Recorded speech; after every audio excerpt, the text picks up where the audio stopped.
Kun raadiyoo sagalee Ameerikaati.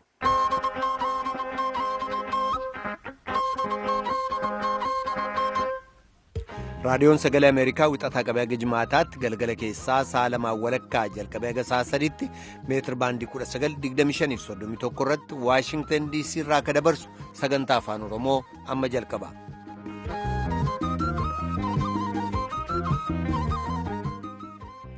Fagoof dhiyoodhaa raadiyoo saatalaayitiin Aayilsaatiif intarneetiin kanneen sagantaa keenya hordofaa jirtan dhaggeeffattoota keenya jaallatamoo akkam ooltan.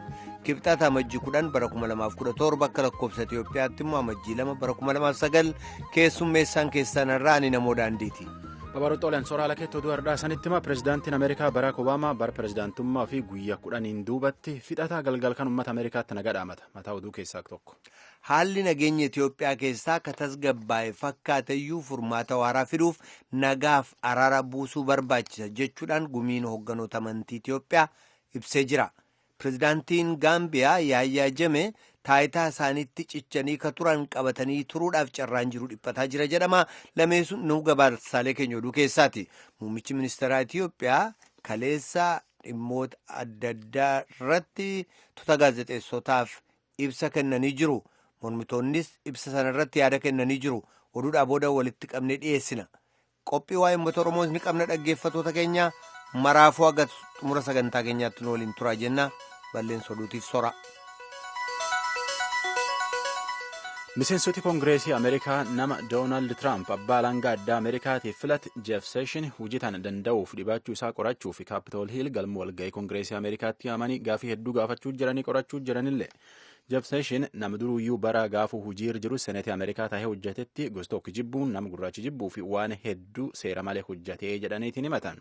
Waan seera malee hojjatan jedhan maqaa dhahaa bara hujii isaatti ammoo eegari maal hojjechuu akka danda'u gaafachaa waan hedduun qorachuu jiran adoonni dubbitan hin buufataniyyuu namni dubbisuun caqasuu dhufagi tokko namni kun nam seera malee durumaanuu hojjechaa ba'a jedha dubbii afaanitti qabaa iyyaa waan gargaraatiin dubbii afaanitti qaban taatullee jeef nama cufaayyuu seeraan walqixxa ilaalee ittiin hojjedhaa jechuun dubbachuu jira nama koongireesiin Ameerikaa murteessettu hujiif itti dabra Doonaald Tiraamp ka pirezidaantii Ameerikaatiif filatan nama kaabinoota egerii waliin hojjetu hedduu dhiyeeffachuu jira qorachuun yookaan ammoo gaafii gaafachuun ardha jalqabdi. Ameerikaan Raashiyaan filannoo Ameerikaa waliin dha'uuf seera malee keessi seentee jettee bulchoota Raashiyaa hedduullee biyyaa baafattee biyyi sunillee waan hedduu nadabde akka jecha oduu himaa mootummaa Raashiyaatti ammoo Raashiyaan filannoo Ameerikaa keessi hin seenne Ameerikaan akkas jettee himachuun hariyyummaa biyyittii tullamaan waliin qaban hagdurii illee caal gargar fageessuu jette. Akka oduu Rooyitersitti seenatoroota Ameerikaa akka Joon Makeen, Ben Kaardenii fi Roobert Menendez faati akka Raashiyaan hagduriillee caal adabuu danda'aniin waan hedduu yaada hedduu dhiyeessanii qorachuutti jiranii barreessuu jiranillee akka oduu himaan Raashiyaa Dimitri Peskoovii jedhutti Ameerikaan Raashiyaan dubbisuniin himachuunis dubbii laaftu dhugaa hin qabnellee jechuun dubbatte. Bulchootii nagaa Ameerikaa pirezidaantiin Raashiyaa Vilaadimir Puutin mataan isaatuyyuu akka biyyittii isaa filannoo Ameerikaa keessi seentee odeeffannoo baafteetiin filannoon sun yookaan diimokiraasiin Ameerikaa laaftu hojjechaa ba'e waan hedduu ragaa qabnaallee jedhan. Raashiyaalleen akka bulchootii jedhan tanatti Doonaald Tiraamp pirezidaantii Ameerikaa Doonaald Tiraamp gargaaruuf tana hojjechaa ba'e jechuun dubbatan. Tammaan tan caqasuu jirtan tun raadiyoon VOA sagantaa afaan Oromooti. Itti gaafatamtooti amantii Itiyoophiyaa ardha galma walga'ii tokkummaa mootummootaa Finfinnee jirutti walitti dhufaniitiin akka jarii jedhutti jeequmsi Itiyoophiyaa keessa ammaaf qabbanaa'u fakkaatullee falii jiru ammoo mariin ta'uu malee jechuun dubbatan. Marii tana falii tokkochi jiru wal amananiitiin yookaan ammoo mariin faluu jedha. Iskender Fireew oduu tan Finfinnee ergeen. Tujube. Uummata biyyattii dhibbarraa harka 97 kan bakka bu'an amantiin ijoon 7 kan keessatti argamu gumiin amantii Itiyoophiyaa sabatiinsa dhabamuu baatiileef ture dhaabsisuu akkasumas adeemsa nageenyaaf yaalii gamasaa gochuuf hojjetaa turuu ibsee jira. Walitti bu'iinsa turetti aansuudhaan jibbiinsa uumee wal wajjin deemuun rakkisaa akka hin taane gochuuf yaalii gochaa jira. Mootummaan Itiyoophiyaa nagaan bakkatti deebi'uusaa ibse. Gumiin waaltaalee amantii biyyattii garuu dhimmi ijoon nagaan bu'uusaa akka ta'e yaadachiise. Phaaphaasiin waldaa Ortodoksii Itiyoophiyaa Abuna Maatiyaas illee isuma kana calaqqisan. መንግስት ባስቀመጠው ህጋዊ አሰራር ችግሩ ለጊዜው akkaataa hojii mootummaan lafa kaa'een rakkoon jiru yeroof kan tasgabbaa'e fakkaatus martinuu komee qabu dhiisee waliigalteerra akka ga'u gochuudhaaf qaamni isa ilaallatu dhimma kana haala tasgabbaa'ee fi obbolummaatiin mari'atanii gochi biyya miidhu akkasii lammata akka irra hin deebi'amne hojii sirreessuu hojjetanii chaappaa araaraa itti chaappeessanii gara fuulduraattis rakkoon akkasii ka'ee lammiiwwan akka hin miidhamne kan godhu hojii araaraa hojjetamuu qaba.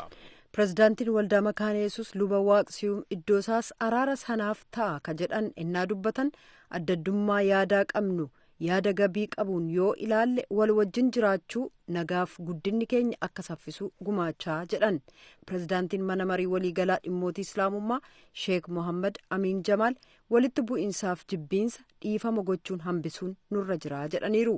Araara jechuun maal akka ta'e ilaalcha gama mootummaa kan ibsan ministeerri federaalaaf horsiisee bulaa Kaasaa Takla Birhaan walitti bu'iinsa taansee karaa nagaaf seera qabuun yaada keenya bilisa taanee kaanis malattiin nu hubachuu danda'u ilaalchisee waltajjiin uumamuu qaba. Araara jechuun heera diiganii hundumaa gam tokkichatti fiduudha jedhanii kanneen amanan jiru kun ta'uun qabu jedhan. Hoogganoonni paartii poolitikaaf bakka bu'oonni kanarratti hin affeeramne. Amma immoo gara Gaambiyaatti deebina. Pireezidaantiin Gaambiyaa ka filannoo pireezidaantummaa biyyisaa irratti mo'amee jedhamullee bu'uuraatii kaane bulchiinsi isaa immoo waan hedduu harkisaa ture hin fakkaatu. Mani murtiillee jechinni filannoon biyyi tanas heera qabeettii mitii jedhee dubbatkaan irraa hin fudhanne riisii shirookitti oduu tana Dakaarii erge tujube ammallee. Abbootiin murtii lammiiwwan Naayijeeriyaaf ka Seeraaliyoon 5 kanneen dhaddacha mana murtii olaanaa Gaambiyaa har'aaf ramadaman Baanjuulitti utuu hin argamin hafan. Dhaddachichi kan taa'uuf ture pireezidaanti Jamee bayii filannoo baatii muddee keessaa akka haqamu gaafatan ilaaluuf ture. Hawaasi addunyaa duruu kan haaraa pireezidaantummaaf filataman Adaamaa Baaroo injifachuu isaaniif beekannaa kennee Jameen aangoo akka gadhiisan waamicha dabarse. Hoogganaan waldaa abbootii murtii Gaambiyaa akka jedhetti dhaddachichi wixata dhufu taa'uuf beellama qabate. Guyyaa sana jechuun Baaroon kakatanii guyyaa aangootti qabatan guyyaa 3 dura abboonni murtii argaman garuu eenyu akka ta'an hin mirkanoofne. Pireezidaantonni Afrikaa dhiyaa 3 tattaaffiin jaarsummaa pireezidaantii Naayijeeriyaa Muhammadu Buhaariin hoogganamu irratti argamuuf jecha roobii borii magaalaa galma mootummaa Gaambiyaatti argamuuf jiru. Gorsaan addaa Buhaarii Femii Adiseeniyaa raadiyoo sagalee Ameerikaaf akka ibsanitti dippiloomaasummaan mala gaarii tarkaanfii ittiin fudhatanii jedhan. This is not interfering. This is rather mediating and peacemaking. Kun giddu seensa miti. Hojii jaarsummaa fi nagaa buusuuti.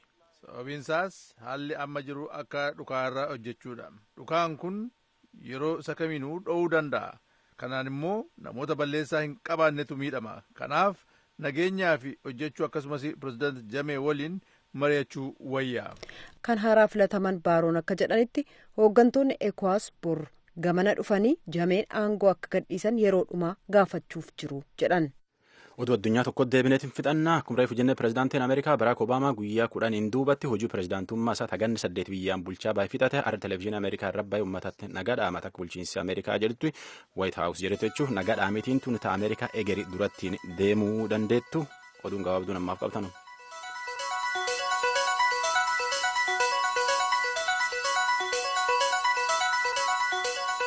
Karagaa jirtanas Waashingtan DC irraa ka dabru raadiyoo sagalee Ameerikaa sagantaa afaan Oromooti.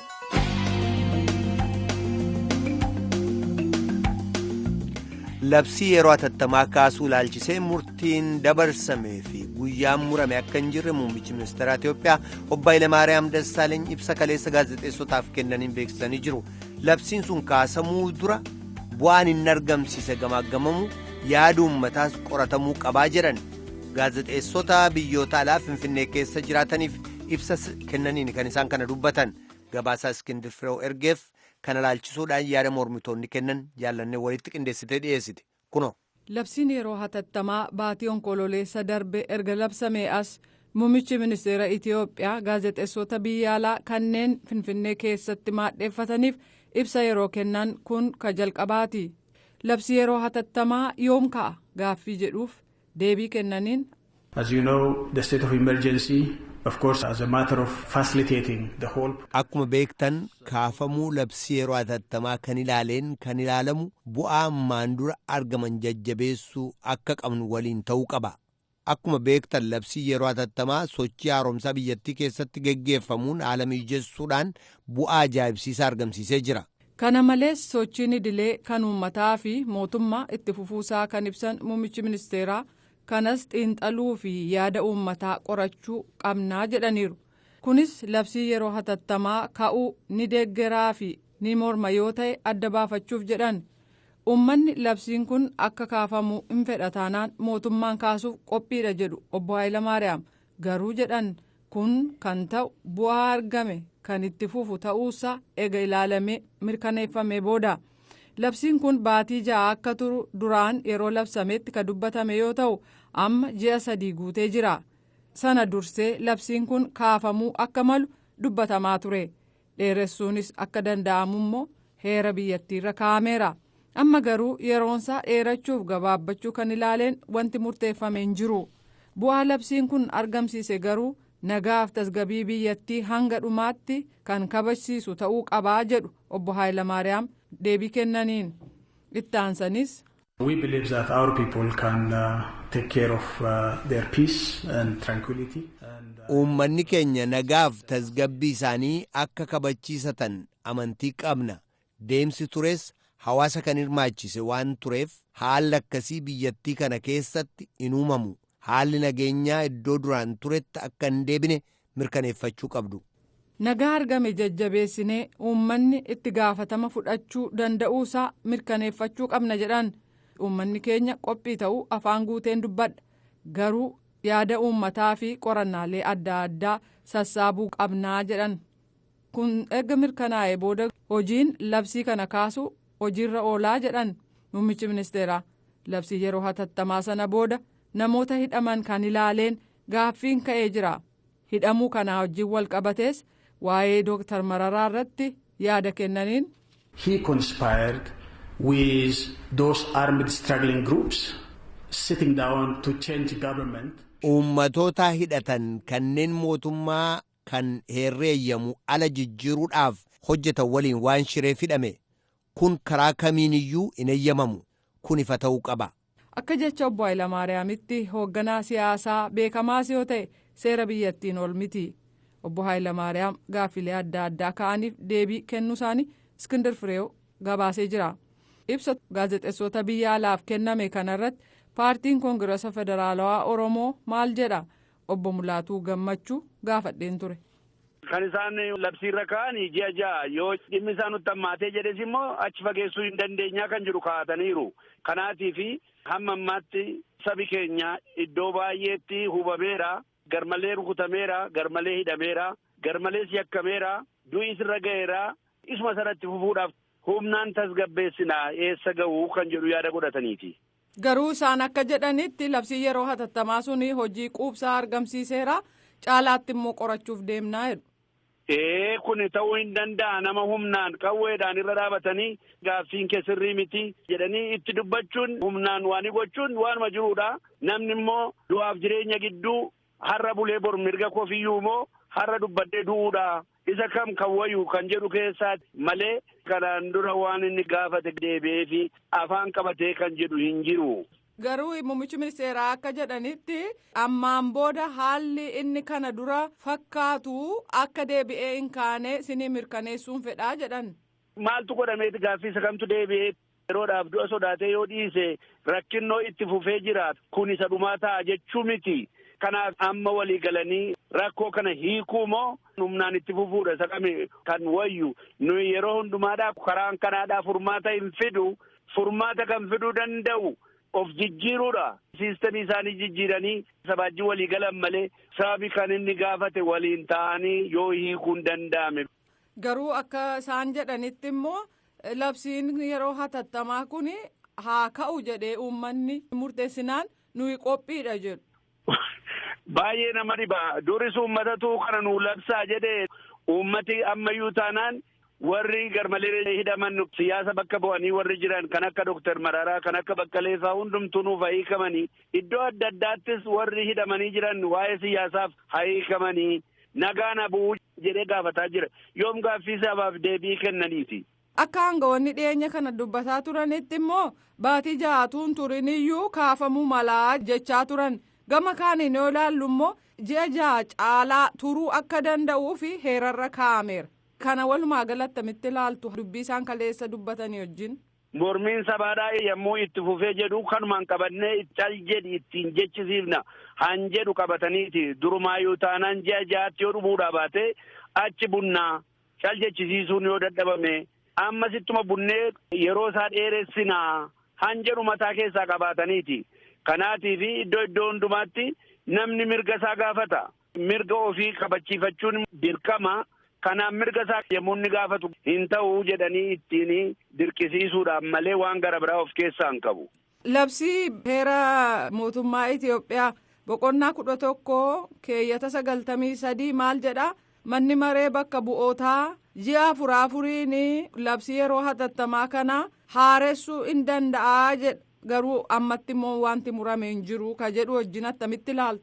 Kaayyoon kun kan inni kaa'ameefi yeruma barbaannetti achumaa fuunee kun si dhowwaa yoo hundumtuu nuu tolee jedhe immoo hin kaafna kan jedhu malee yeroo labsiin hatattamaa kun biyyaaf dhimma baasaa waan guddaa godhaa han jedhu nuyi abdii hin qabnu.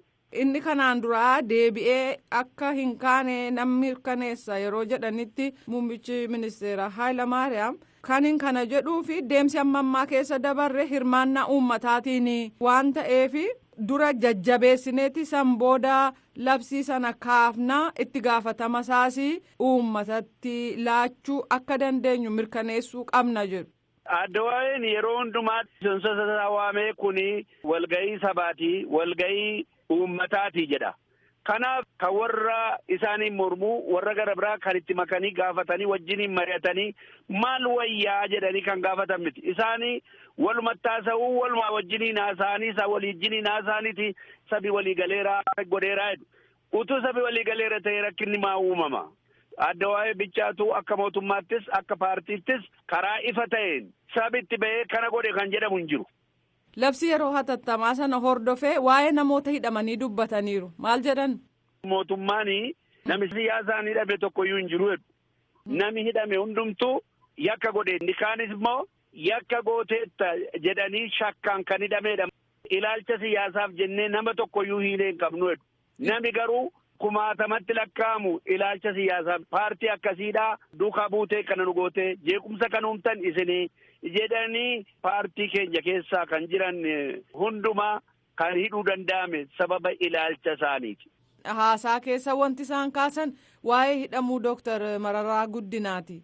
Isaan akka jedhanitti humnootii humnaan yookiin qawweedhaan mootummaa Itoophiyaa galagashuu barbaadan humnootii hidhatanii wajjiniin shiree kun immoo hin eeyyamamuu hoogganaa eenyuyyuu yoo ta'e seeraan ol ta'uu hin danda'u jedhu. Abbaan iyyuu biyya kana keessatti seeraa ol hin ta'u garuu seera namaa cucutu ba'a moo seera mirga namaa dhiibutu ba'a moo seera attamiiti. Isa kana gargar baafnee baruun nu gubbaara. Seerri hundumti ba'e kuni namaan hin fudhatama jechuun hin danda'amu. Dooktar Mararaani gara Awurooppaa kan inni deeme waamameeti. Warra isaan hin barbaannes duukaa waamicha waamaniiru. Abaluun waamanii abalu duukaa abalu taa'ee jedhanii itti wal yakkuun faayidaa hin qabu. Garuu mootummaan kun ittuma qabe malee Mararaan isaanii wajjiniin hariiroo uumee mootummaa humnaan galgalchuudhaaf jedhee ka'e inni jedhamu kun dhugaa of keessaa hin qabu. Obbo Mulaatu Gammachuu deebinaa laattaniif hedduu galatoomaa. Jaallanni atis galatoomi. Amma yeroon galgala keessaa 2:49 as Waashingtan DC'tti immoo waareerra daqiiqaa 49 dabree jira. Dhaggeeffattoota keenyaa qophii itti aanutti ce'uu keenya dura wallee Alii Birraa kanan sin hafeera.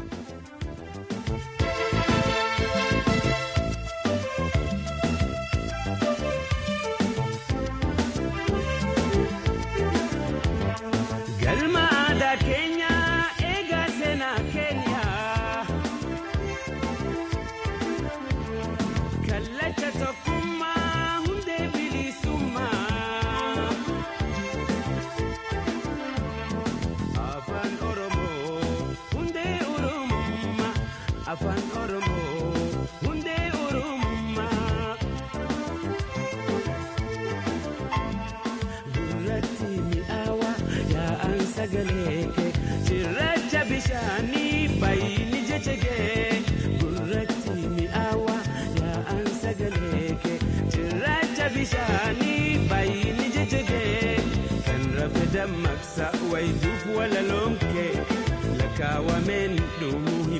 makmaksike kan rafeda maksa wayduf wala lonke lakawa men umu hibbof makmaksike kalma ada Kenya ega sena Kenya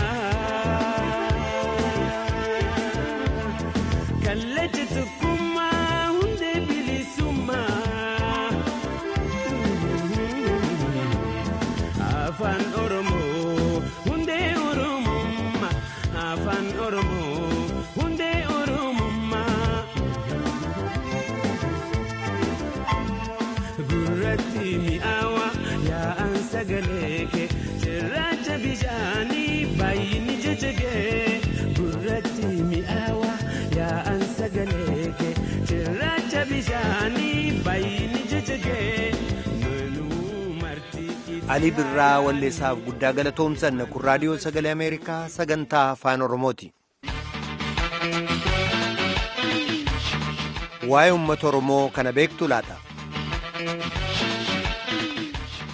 Seenaa ogummaa gaazexeessummaa Oromoo keessatti namoota beekaman keessaa tokko ka ta'an gaazexeessaa Bulloo Sibaa mudde 30 bara 2016 umrii isaanii waggaa 66tti du'aan boqotan. Gaazexeessaa Bulloon bariisaa Oromiyaa bureessuu keessaa nama qooda guddaa qaban akkasumas yeroo bulchiinsi naannoo Oromiyaa dhaabbata miidiyaa kan ofii dhaabbatetti namoota dura hojii isaa jalqaban keessaa tokko jedhamee jira. Tigisti waayiloota isaanii dubbisuudhaan seenaa isaanii gabaabaa qindeessitee jirti kunooti.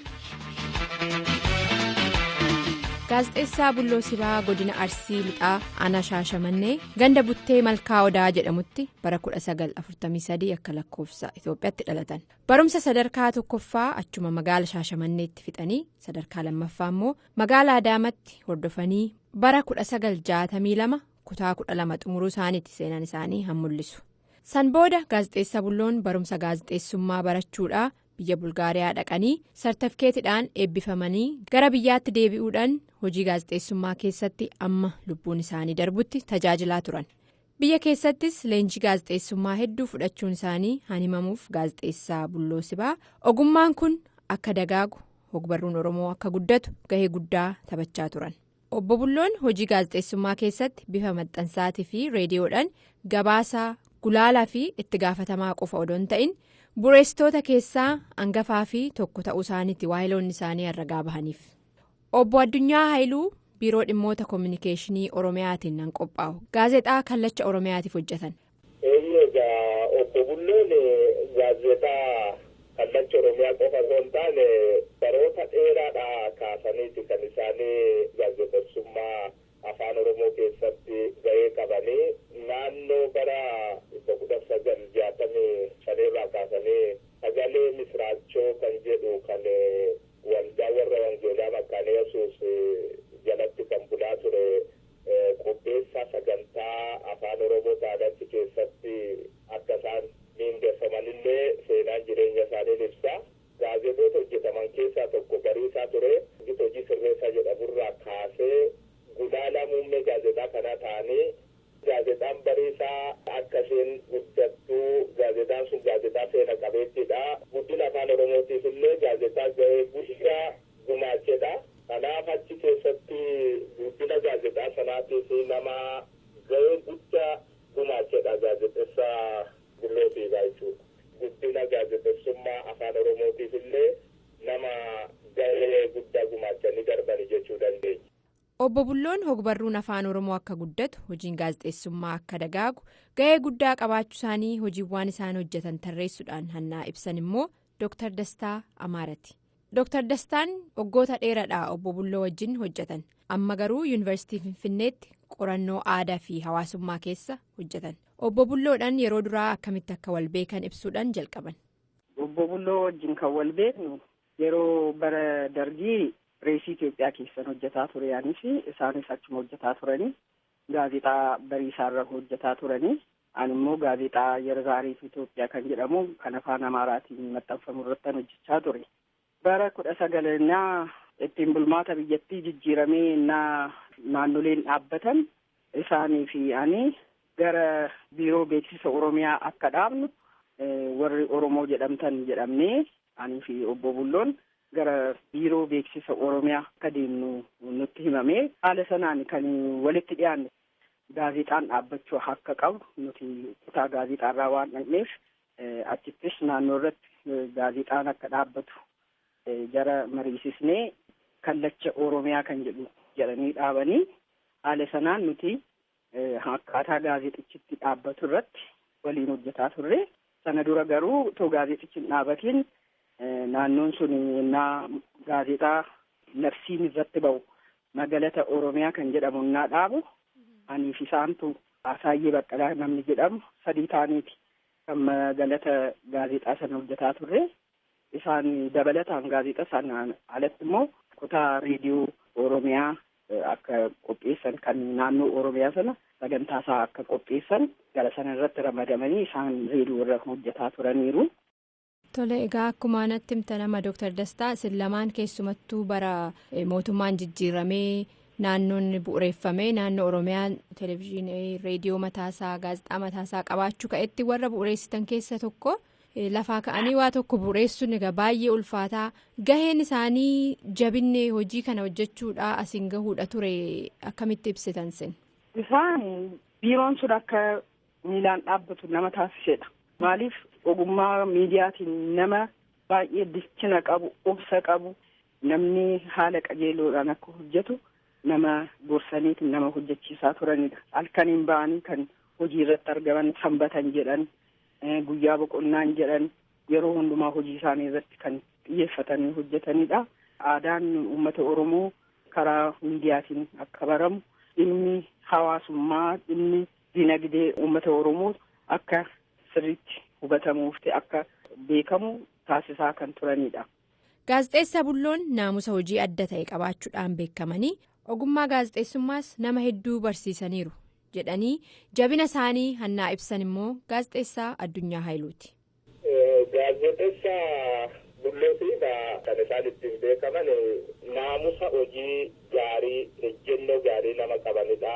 Namoota baay'eedhaaf fakkeenya gaarii kan taane warra kaanillee nama hedduu nama barsiisanii guddina afaan Oromootiif illee guddina aadaa Oromootiif illee kallattii hojii kanaatiin waan uummanni kun argachuu qabu gumaachuudhaaf nama tattaafatan waan ta'eef nama guddaa tokko dhabee uummanni kun jennee yoo dubbanne waan nama mamsiisu miti. Gaazexeessaa Bulloo Sibaa nama bultii qabanii fi abbaa ijoollee 4ti. Sirni awwaalcha gaazexeessaa Bulloo amajjii 1 bara 2017 bakka dhaloota isaaniitti raawwatameera. Maatii fi hiriyoota isaaniitii jajjabina hawaatii biyyeen itti salphattuun jedha. Obbo Addunyaa Haayiluu biiroo dhimmoota koominikeeshinii kan qophaa'u gaazexaa kallacha Oromiyaa irraa Dr. Dastaa Amaaree Yuunivarsiitii Finfinneetti qorannoo aadaa fi hawaasummaa irraa ibsanuuf kennaniif guddaa galatoomsan. Mee mataa oduu gabaabsee isanitti hima pirezidaantiin Ameerikaa Baraak Obaamaa guyyaa 10 duubatti hojii pirezidaantummaa ganna 8 biyyaan bulchaa fixata har'a televezyiinii Ameerikaa irratti baay'eetiin uummataaf nagaa dhaamachuuf deema. Ameerikaan Raashiyaan filannoo Ameerikaa waliin dha'uuf seer malee keessi seentee jette bulchoota Raashiyaallee biyya baafatte. Bulchooti Raashiyaa ammoo Ameerikaan himannaa akkanaa kan dhiyeeffachuun dubbii ragaa fi mirkanallee hin qabne jechuun deebifte. Miseensoti Koongireesii Ameerikaa nama Doonaald Tiraamp abbaa alangaa addaa Ameerikaatiif filate Jeef Seeshin hojii tana danda'uuf dadhabuusaa qorachuuf Kaapitool Hiil galma walga'ii Ameerikaatti amma yaamaniitiin qorachuu jiranii waan hedduullee gaafachuutti jiran. Akka bulchootii Afgaan jedhanitti teessoo mootummaa isaanii Kaabul keessatti hardha nam 30 olitti bombiin dhumate 80 caalaatti mammadaa'e warri ilaan argalleen milishootii islaamummaa bombii namaan fixan tana makiina paarlaamaa gad ba'u arganii bombii duratti ka'anii kaan ammoo namatti bombii ufitti dhe bombii sun waliin tokka'e nama hedduu fixe. Itti gaafatamtooti amantii Itoophiyaa ardha galma walga'ii tokkummaa mootummoota Finfinnee jirutti walitti dhufanii akka jaarii jedhutti jeequmsi Itoophiyaa ammaaf qabbanaa'e fakkaatullee falii jabaan jiraachuu danda'u marii jechuun yaadi isaaniillee mariif dhiyeessanii mataan oduu kanuma. Dhaggeeffattoota keenyaa sagantaa keenya kanarraa kanumaan xumurra qophii boriitii walitti deebinaa nagaatti bulaa amma sagantaa afaan Amaaraatu itti fufa.